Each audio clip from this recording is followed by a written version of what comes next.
ಅಯ್ಯಪ್ಪ ನಿನ್ನಯ ಚಿನ್ಮಯ ಸನ್ನಿಧಿ ಕಾಣುವೆನೆಂದಪ್ಪ ಹೇಳಪ್ಪ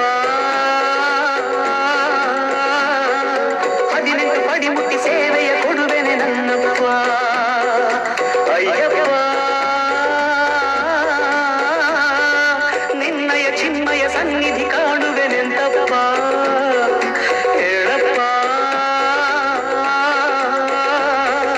18 ಪಡಿ ಮುಟ್ಟಿ ಸೇವೆಯ ಕೊಡುವೆನೆ ನನ್ನಪ್ಪ ಕನಕನಂತೆ ಕಾದು ನಿಂತೆ ಮುಂದೆ ದಾರಿ ತೋರದಂತೆ ದಾಸರಲ್ಲಿ ದಾಸ ನಾನು